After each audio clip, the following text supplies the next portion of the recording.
Bom dia, boa tarde, boa noite, boa madrugada. Dando sequência aqui aos nossos estudos, vamos tratar de um outro conceito que também é importante. Qual? Eu quero que você tenha uma noção de federação. O que é federação? Veja, anote assim, né? Federação é forma de Estado. Então, federação o que é? Forma de Estado, né? Professor, mas forma de Estado indica o quê? Anote assim, ó. O modo com que o poder político se distribui pelo território. O modo com que o poder político se distribui pelo território. Gente, aí o seguinte, nós basicamente temos duas formas de Estado. Nós temos um Estado que é o Estado centralizado, né? Como assim? Estado aqui, gente, a gente pode entender nesse momento como país, tá? Nesse momento eu estou usando o termo Estado, me referindo ao país. Pois bem, eu tenho um Estado centralizado. O que é isso? Nesse Estado, há um único ponto de onde partem as decisões políticas. De onde partem as decisões políticas.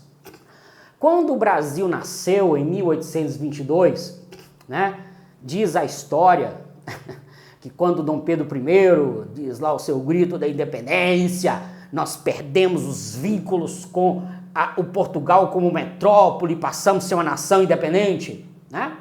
Nós nascemos como Estado, porém um Estado centralizado, né?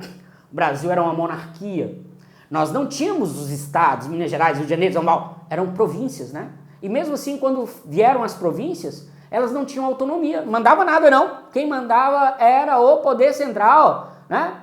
Era o poder central lá, com o imperador e tal, e coisa e tal. Então, esse é o Estado centralizado. Centralizado, né? Eis que, na proclamação da República, nós passamos a ter um Estado descentralizado. Veja, no Estado centralizado, o que acontecia? Nós tínhamos um único ponto de onde nascem as decisões políticas. No Estado descentralizado, o território ele é dividido, né? O território, pode anotar, no Estado descentralizado, o território é dividido por parcelas autônomas de poder. Coloca assim, parcelas autônomas de poder. Que parcelas autônomas de poder são essas? Que partes autônomas são essas? Vamos lá. No Estado descentralizado, o território é subdividido em parcelas autônomas de poder, ou então porções autônomas de poder, correto? Quais são essas porções? Até então vocês conseguiram acompanhar e anotar? Espero que sim. Veja, essas porções de poder, e pode anotar sim, gente, essas porções de poder, elas se organizam em 3 níveis. As porções de poder, essas porções territoriais de poder autônomo, pode anotar assim, as porções territoriais de poder autônomo se organizam em 3 níveis. Quais são os níveis? Eu tenho a União, os estados e o Distrito Federal e os municípios, né? Então, gente, no nosso estado descentralizado, o território é dividido em porções autônomas de poder. E essas porções autônomas de poder, né, essas porções territoriais com autonomia, olha, porções territoriais com autonomia, elas se organizam em 3 níveis: União, Estados e Distrito Federal e municípios. Aqui, por favor, até então tudo bem, espero que você tenha notado, eu preciso que você estabeleça uma diferença importante aqui para mim. Coloca assim, observação. Qual a observação? União é diferente de república. União não é a mesma coisa que república. O que é república? Você pode colocar assim, república é o conjunto universo. Alguma vez você já estudou matemática na vida. Ressuscita para mim, por favor, depressa aí o seu ensino médio, o seu ensino fundamental. Teoria do conjunto, você vai lá no ensino fundamental, você já começa, né? Então ressuscita, Senhor, né? Aquela raiva que você tinha da professora sua de matemática, não, releva, releva porque é importante para a vida. Então, né, a república é o conjunto do universo, é a união de todos os elementos. Pegou a União, pegou os estados e o Distrito Federal, pegou o município, né, fez tipo aquela moeba. Esse bolo é a república. A república, portanto, não é a União. A república é o conjunto de tudo. União, estados, Distrito Federal e municípios. Beleza? Aí ele falou assim, professor, tem alguma coisa errada na minha vida, professor? Calma, calma, nós vamos resolver esse problema. Eu sei. Porque por muito tempo você certamente confundia União e República, né? Primeira coisa, né? Pode anotar assim no seu caderno. Esse caderno seu, eu quero que você faça apenas assim, né? Vai ser o seu desabafo. Você vai se desprender de conceitos equivocados que te acompanharam desde criança, né? Meio como aquela coisa de achar que Papai Noel existe. Esse eu sei que você já abandonou há tempos. Mas, embora você já saiba que Papai Noel não existe, né? Você ainda acha que república e união é a mesma coisa. Então, hoje, né, se um dia seu pai teve que sentar com você e falou, filho, Papai Noel não existe, sou eu que sofro para comprar esse bendito presente para você, né, só para ver um sorriso nos teus olhos. Então, seu pai já tirou de você essa mentira da sua vida, uma doce mentira. Estou aqui eu para tirar outra, né? Qual? Estou dizendo para você, união não é o mesmo que república. Professor, mas por que eu acho que é? Por que todo mundo acha que é? Minha vizinha, professor, acha que é. Minha sogra acha que é, né? Todo mundo, everybody. Calma. Vou dizer a vocês o que acontece. Né? Você pode anotar assim, por quê? Óbvio que por quê separado, que é uma pergunta, né? Por que as pessoas confundem união com república? Pode anotar, como se fosse uma pergunta do seu caderno. Por que as pessoas confundem união com república? Pode dizer assim, né? A Constituição estabelece que entre os entes federativos, abre parênteses para mim, para você saber quem são os entes federativos. União, vírgula, Estados e Distrito Federal, vírgula, e municípios, vírgula não, né? E municípios, fecha parênteses. A União será responsável por representar a República internamente. Eu estou te dizendo por que você costuma confundir república com união. E eu pedi para que você anote seu caderno como se fosse uma pergunta. Por que se confunde república com união? Interrogation. Eis a resposta. Porque a Constituição estabelece que dentre os entes federativos, abre parênteses, União, Estados e Distrito Federal e municípios, fecha parênteses, a União foi a escolhida para representar a República internamente. Né? Então, por isso é que você acha que as duas coisas são iguais, são a mesma coisa, mas não são. Eu costumo usar uma ilustração ridícula, mas costuma funcionar. Imaginem vocês que União, Estados e Distrito Federal, porque é um só, Distrito Federal você não vai usar no plural, né? É um só. União, Estados e Distrito Federal e municípios são irmãos. E óbvio, né? Vou colocar que a União é o irmão mais velho, Estado e Distrito Federal é o irmão do meio, e o município é o caçula. É aquele que pirraça. Tá, o município é o caçula. Estão, sabe onde? Na praça de alimentação do shopping. Num dado momento, a União vai dizer assim, ô Estado, por favor, vá ali pegar um Big Mac para nós, ó, o Mechan, né? Aí o Estado diz assim, ô União, vou não, velho. Nós estamos organizados num Estado descentralizado. Nós estamos organizados numa federação. Nós somos porções territoriais, dona União, autônomas. E se há autonomia, não há hierarquia. E se não há hierarquia, você não manda em mim, União. Então eu não vou. A União vai, ô município, então sei que é o menorzinho aí, vá lá e busque meu Big Mac. O município, né? Tipo MCK, ô velho, diz o município para a União, não vou não. Não vou não, sabe por quê? Porque nós estamos organizados num estado descentralizado do tipo federação. Eu sou uma porção territorial, diz o município à União, autônoma.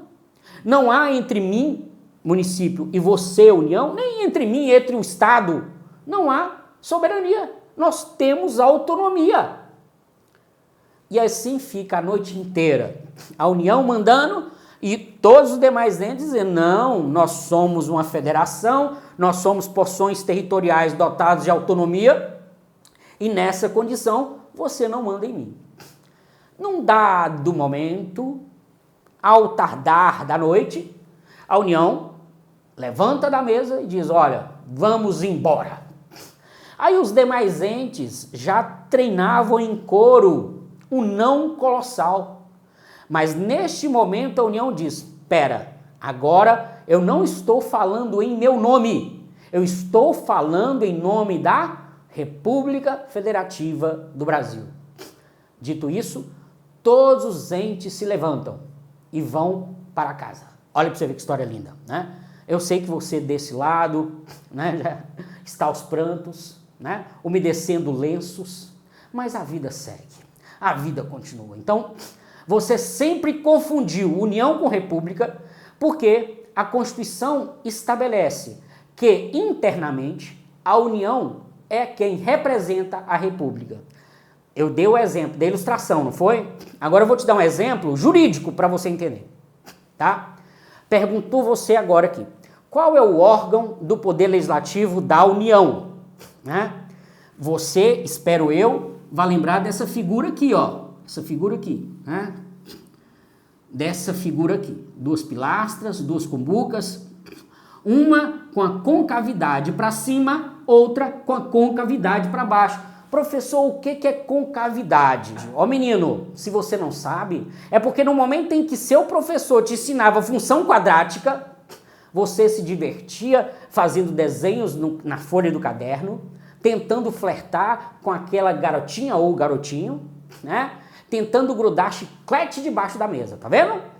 Uma hora, né, a resposta para o pecado vem. Agora estou eu, um professor de direito, tentando mostrar para você que a concavidade nada é que essa bendita boca. Então, concavidade para cima, concavidade para baixo. Isso aqui é a ilustração, né, do prédio, do órgão do Poder Legislativo da União. E aqui, nessa casa legislativa, em que eu tenho a Câmara de Deputados e o Senado, correto? Então eu tenho Câmara de Deputados e Senado. Foi aprovada uma lei, Lei 8.112 de 90. Se você já estudou para algum concurso da União, também chamado de concurso federal, você teve que estudar essa lei. Essa lei é o Estatuto do Servidor Público. Oh, meu pai, eu vou precisar estudar essa lei. Não, nós estamos trabalhando com você um preparatório para o concurso municipal. Nós estamos numa federação. Os entes federativos são autônomos. Cada ente tem o seu estatuto. Então você vai buscar o estatuto da sua cidade, dos servidores do seu município, tá? Mas o fato é que nessa casa, para a União, que é um ente federativo que tem servidores, aprovou-se a Lei 8.112/90, que é o Estatuto do Servidor da União, né? Beleza, tranquilo, beleza. Acontece que foi aprovada também nessa casa a Lei 8.429 de 1992. Essa Lei 8.429 de 92 foi aprovada nessa casa. Mas você, que será um servidor municipal, tem que segui-la. Eu, servidor estadual, tenho que segui-la.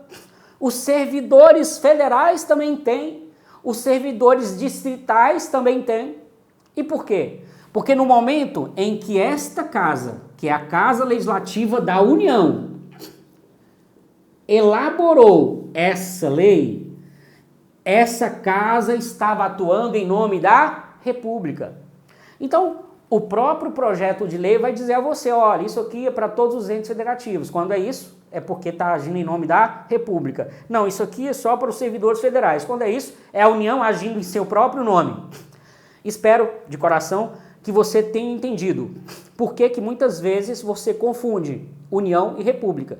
E essa confusão vem simplesmente do fato de que, por uma convenção do legislador constituinte, a União é quem representa internamente, né, a República.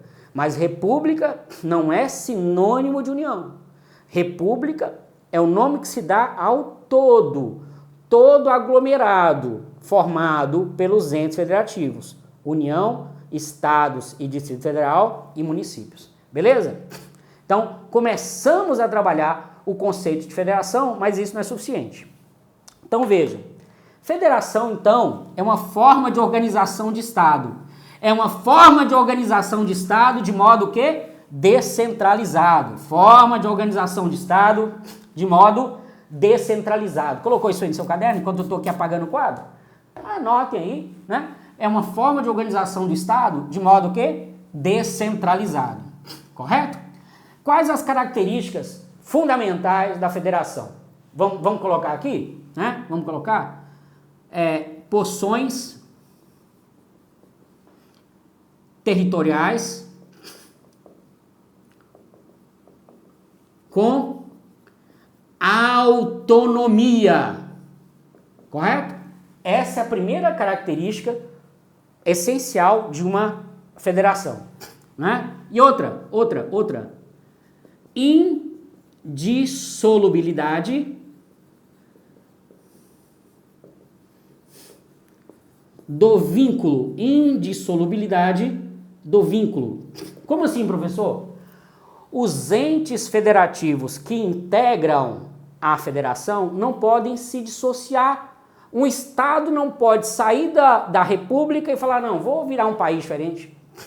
Em 94, se não me engano, acho que foi em 94 que o Brasil ganhou a Copa, né? Que era Itamar o presidente.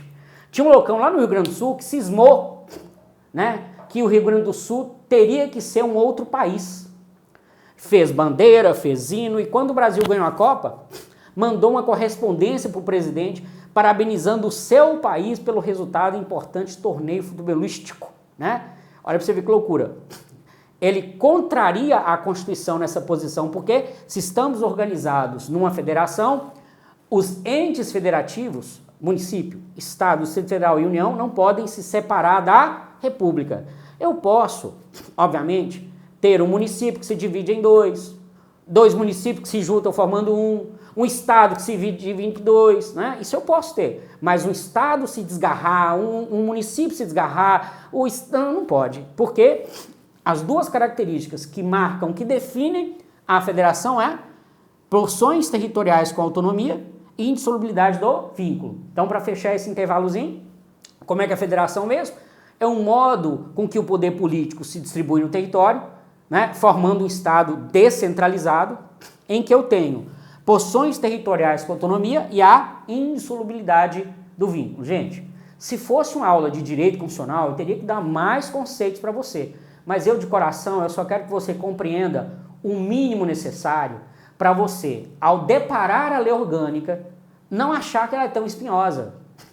Você entenda a alma, consiga entender a essência da lei orgânica, consiga olhar nos olhos dessa lei que a princípio pode parecer tão espinhosa, com paixão, porque isso fará toda a diferença. Eu quero que você feche, que você gabarite as questões da sua prova nessa matéria.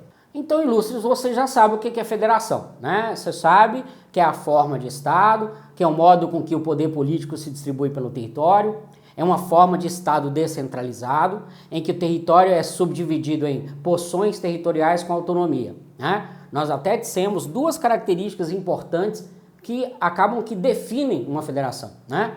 Primeiro, a autonomia dessas porções territoriais, não há hierarquia, não há subordinação entre os entes federativos, tá?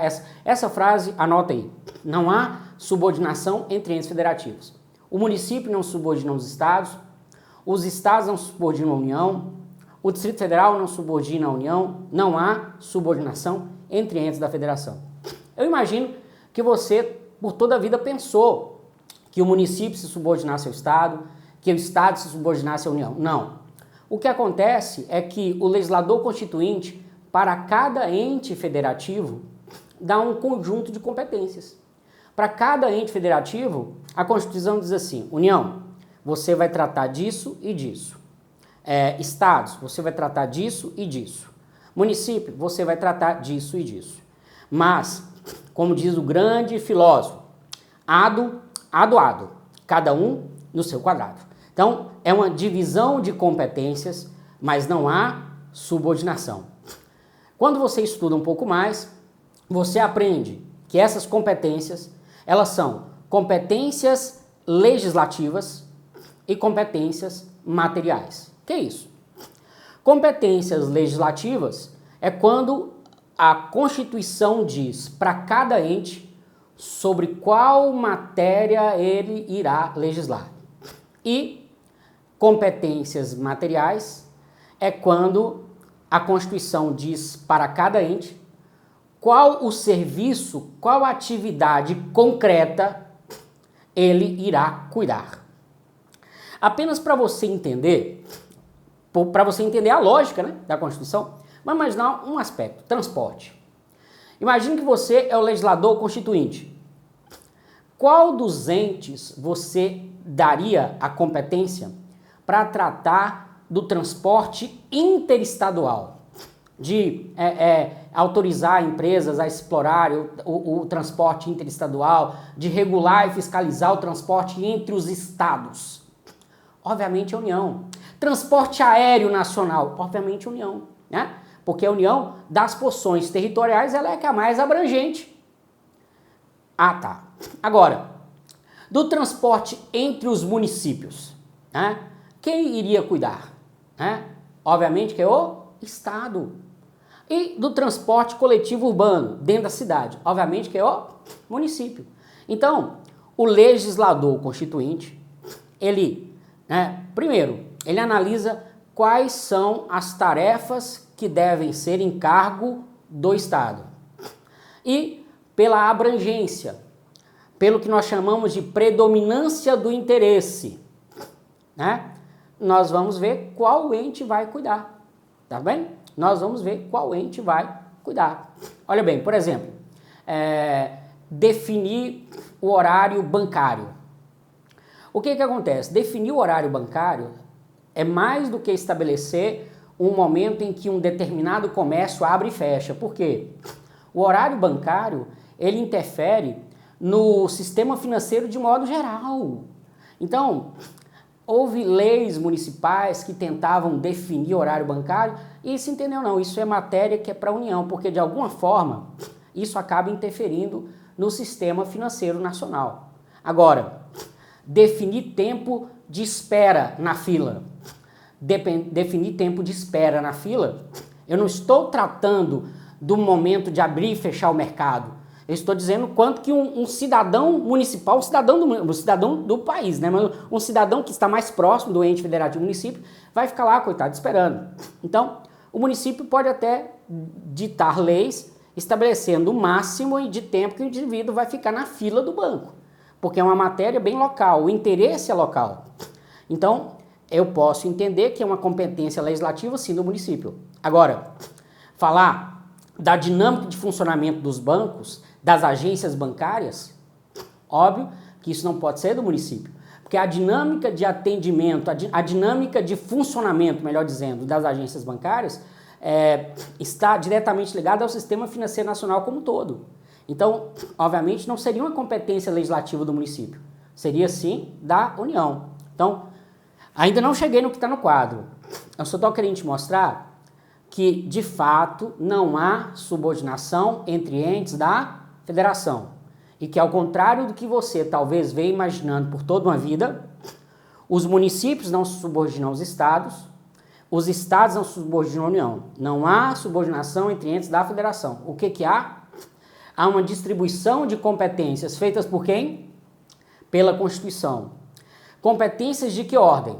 Competências legislativas e competências materiais. As competências legislativas é aquele momento em que o legislador constituinte vai dizer: olha, você vai editar leis sobre tais e tais temas. Então essas são suas competências legislativas. Competências materiais, por sua vez, é quando o constituinte diz o serviço, a tarefa, a atividade que concretamente cada ente vai exercer. Existem, por exemplo, tarefas que todos os entes têm compromisso. Por exemplo, educação. Educação é obrigação que é entregue a todo... o município, estado, federal e União têm obrigação com relação à educação, com relação à saúde. Mas quando você vai ver, por exemplo, na educação, o município prioritariamente atende o ensino infantil, né? E de forma suplementar o ensino fundamental, o Estado, né, com destaque para o ensino médio, né? Enfim, né? Como eu te disse, não há subordinação entre entes da federação, o que há é uma distribuição de competências legislativas e materiais. O que são competências legislativas? É quando a Constituição diz sobre qual matéria cada ente irá legislar. E o que é uma competência material? É quando a Constituição diz qual é a tarefa, qual é a atividade que concretamente aquele ente federativo irá prestar. Gente, tudo isso, essas aulas introdutórias, esse momento introdutório aqui, é para que quando, de coração, é de fato isso que eu quero, quando você iniciar efetivamente a lei orgânica, você não vai se assustar, você já vai estar no seu, né, você vai estar tranquilo com alguns conceitos que vão aparecer por lá. E a lei orgânica, a princípio, né, todas as leis orgânicas podem parecer espinhosas no primeiro contato, mas por isso que esses conceitos são importantes, eu espero que você de fato os aprenda, tá certo? Para fechar esses conceitos introdutórios, porque eu disse que a federação tem como característica, né, o território dividido em porções territoriais dotadas de autonomia. Essas porções territoriais dotadas de autonomia, lembra, se há autonomia não há subordinação. São duas palavras, gente, que não podem estar no mesmo lugar. Se eu estou dizendo que os entes federativos são autônomos, eu estou declarando na mesma palavra, na mesma frase, que não há subordinação. Pela última vez, não há subordinação entre entes da federação. O município não subordina o Estado não subordina a União. O que há é uma distribuição de competências. Competências legislativas e competências materiais. Competências legislativas, o Constituinte diz, entes federativos, União, Distrito Federal, Estado, Município. Vocês vão legislar sobre tais matérias. Competências materiais, o Constituinte diz, olha, tal atividade, tal serviço público, né? Você, União, você, Distrito Federal, você, Município, você, Estado, é que tem que prestar. Alguns de forma conjunta, outros não. Mas, enfim, é isto. Agora, o que seria efetivamente essa autonomia? E com essa ideia a gente encerra os conceitos introdutórios. Essa autonomia, ela é financeira e orçamentária. Veja, há uma definição dos tributos que seriam arrecadados pela União, dos tributos que seriam arrecadados por cada ente, pelo Distrito Federal, pelo município, né? E aí, então, os tributos é que dão dinheiro para os entes federativos. Não há autonomia se não há dinheiro, gente, né? Você tem aquele filho adolescente rebelde, fala, papai, mamãe, eu vou sair de casa, eu quero minha autonomia, né?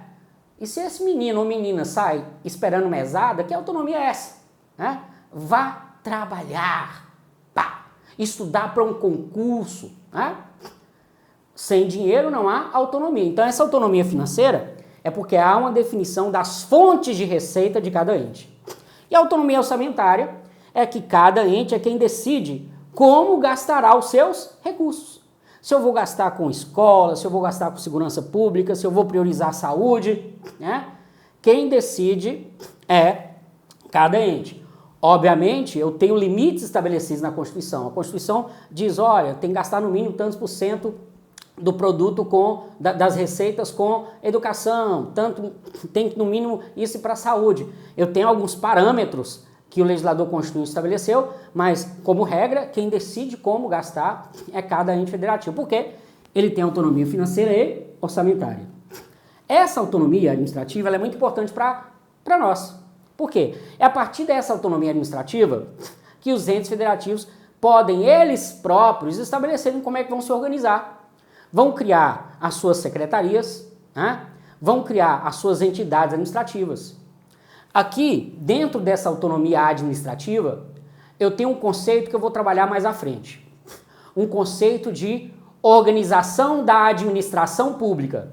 É a partir dessa autonomia administrativa que eu formo a minha própria administração pública direta e a minha própria administração pública indireta. Professor, o que é isso? Administração pública direta, administração pública indireta? Calma, calma. Há de chegar o momento da gente ver isso nesse nosso curso.